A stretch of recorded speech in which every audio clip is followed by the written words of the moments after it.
우리가 오늘 말씀 바로 자기를 살피라라고 하는 말씀입니다. 오늘 제목으로 자기를 살피라라고 하는 그 말씀으로 함께 묵상할 텐데요. 오늘은 성례의 주일입니다.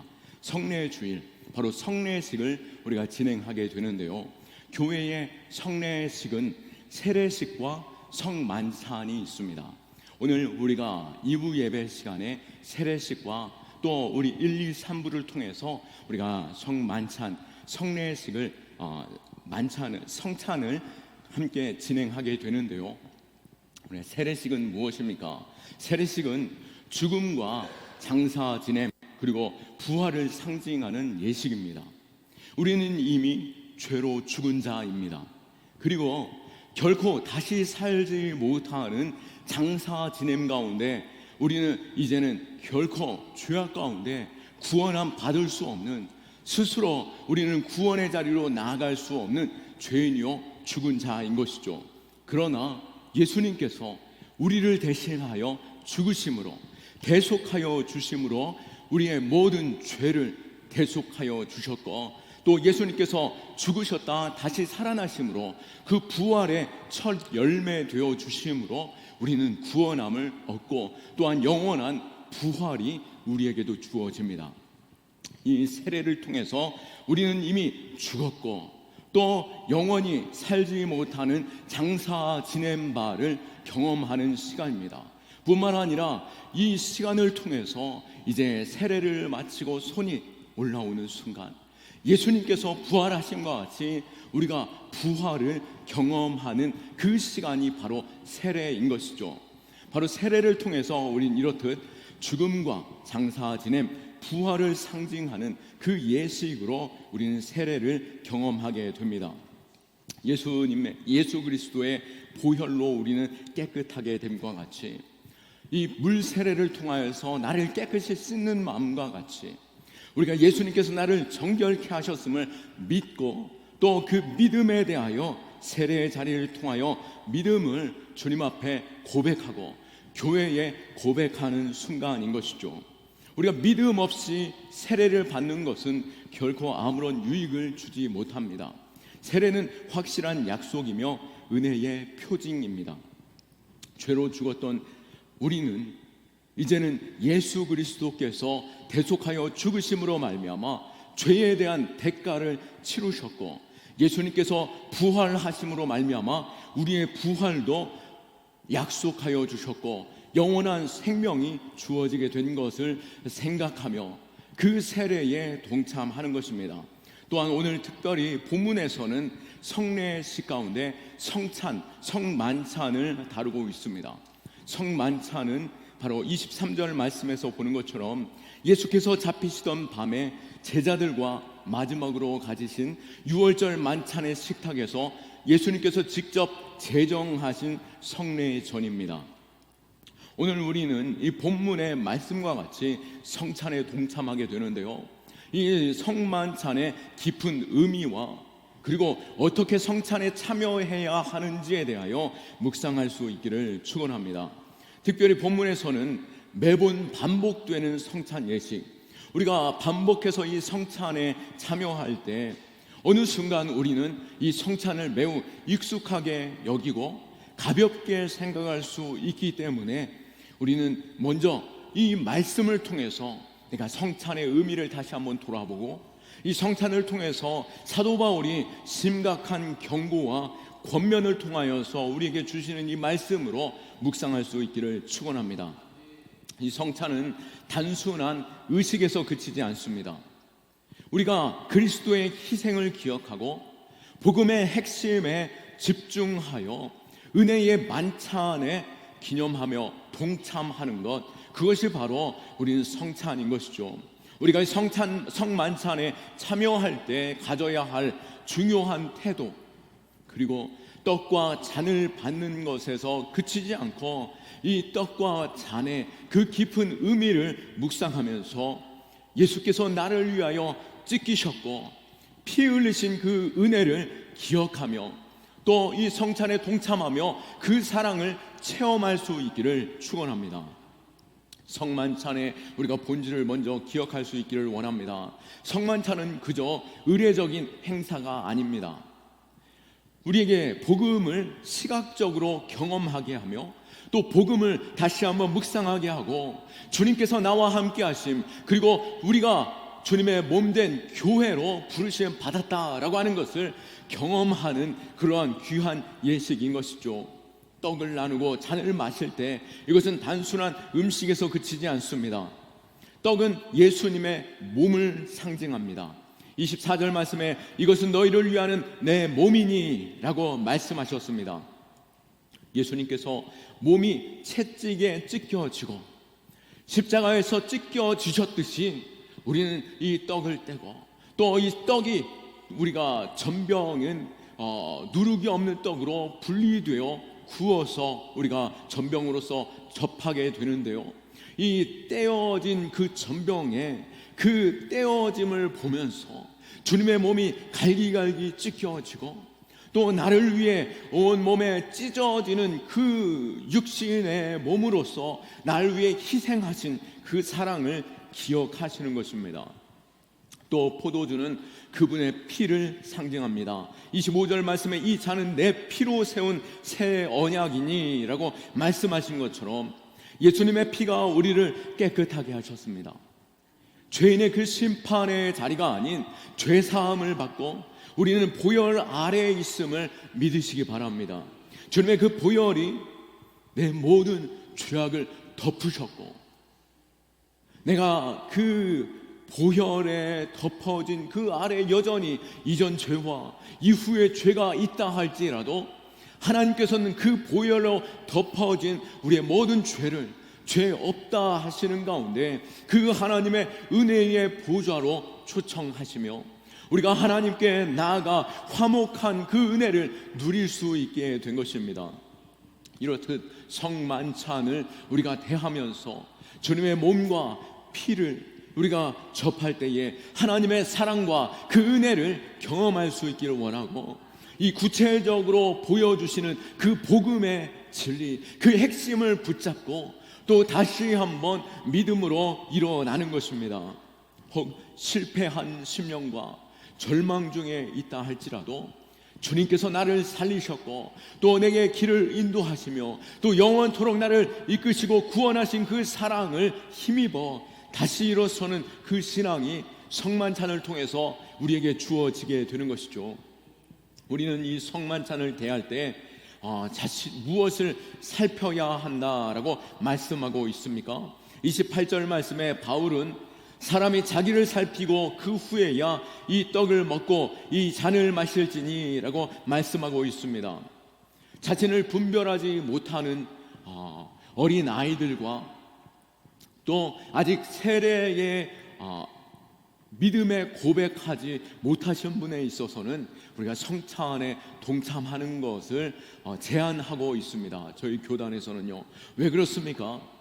이 복음의 의미를 분명히 우리가 알고 또 그 사랑을 내 믿음 가운데 내 모든 구원하신 그 사랑을 고백하며 먼저 그 사랑이 어떠한 사랑인지를 알고 또 그 사랑으로 날 구원하신 그 은혜를 기억하는 가운데 자신을 돌아보는 자리가 되어야 하기 때문인 것입니다. 우리를 위해 찢기신 예수 그리스도의 몸과 흘리신 피를 대할 때에 아무 생각 없이 또 남들이 하니까 따라하는 그 자리가 아니라 자신을 돌아보아 내가 이 성찬에 합당한 자인지 돌아보게 하시는 것이죠. 우리는 성찬을 대할 때 진정으로 회개하고 그 몸을 떼어 먹고 또 자신의 마음을 정결케 한 후에 이 잔을 마시는 그 자리로 나아가야 하는 것입니다. 예수님이 산상수훈에서 마태복음 7장 5절 말씀에 외식하는 자여 먼저 내 눈 속에 들보를 빼내어라. 그 후에야 밝히 보고 형제의 눈 속에서 티를 빼리라 라고 말씀하십니다. 이 말씀이 무슨 말씀입니까? 우리는 너무나도 쉽게 자신을 돌아보기보다도 먼저 다른 사람들의 죄와 결점이 보여지게 되고 그것을 지적하기에 바쁩니다.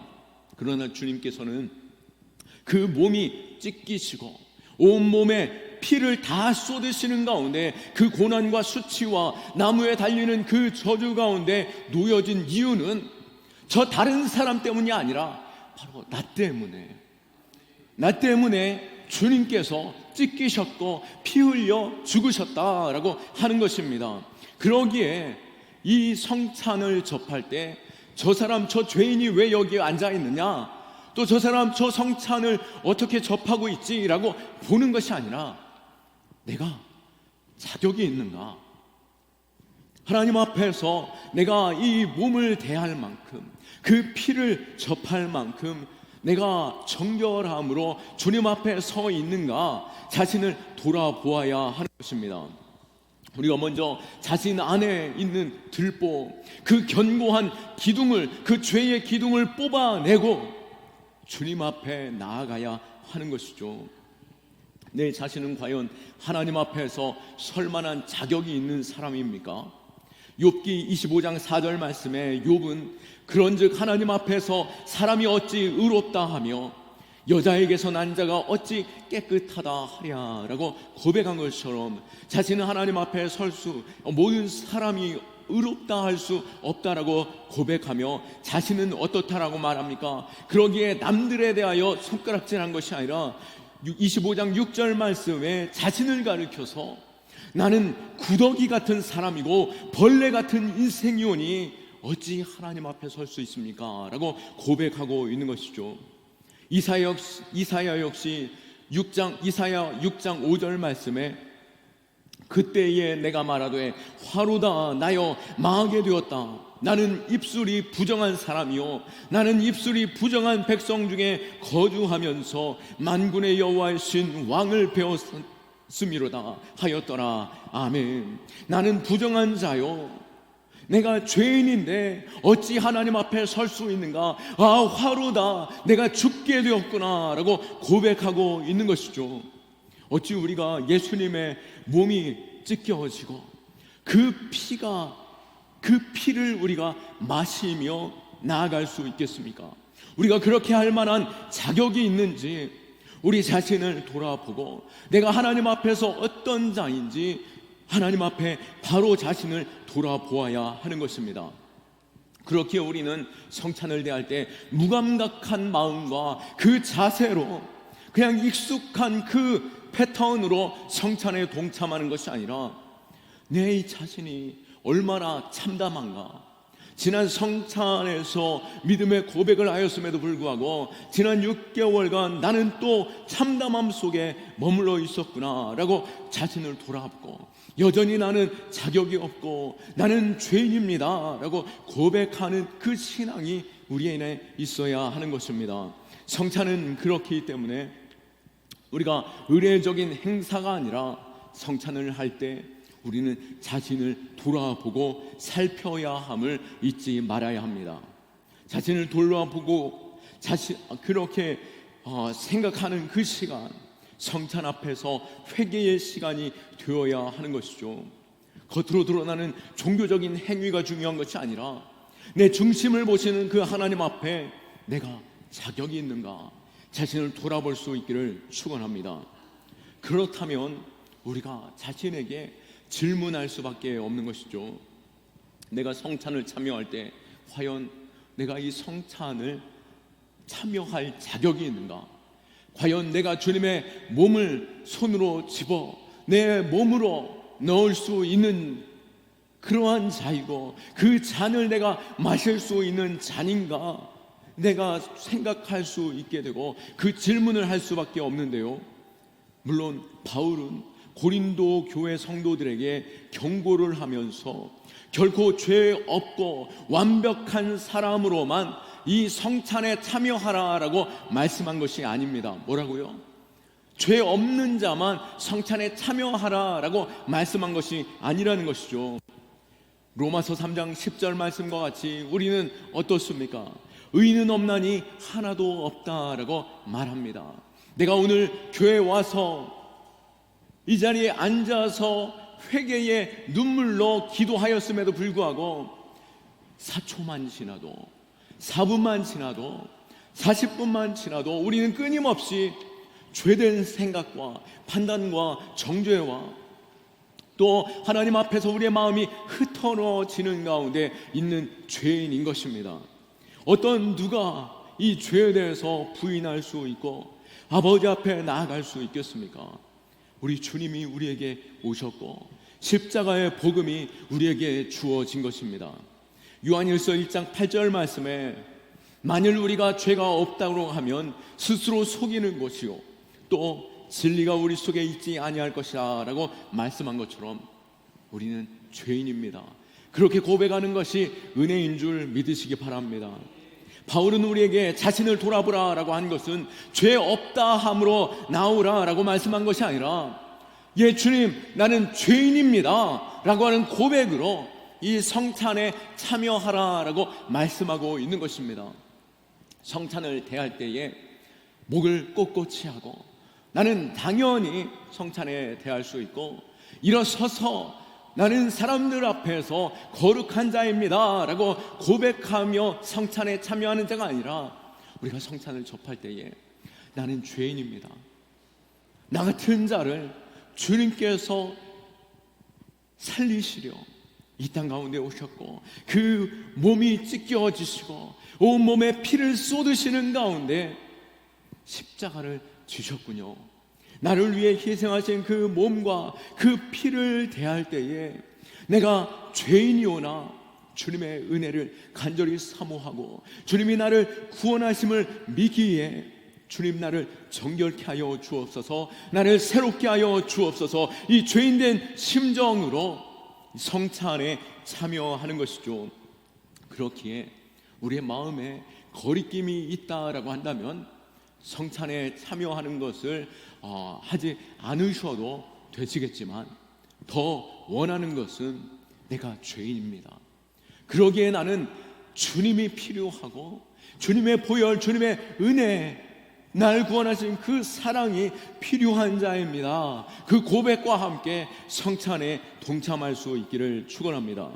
그리스도의 의로우신 몸과 그 피를 의지하는 은혜를 얻고자 내가 이 성찬에 동참하며 주님 그 은혜를 내게 베풀어 주옵소서 고백하는 심정으로 이 복음의 자리, 이 복된 자리에 동참할 수 있는 저와 여러분 될 수 있기를 축원합니다.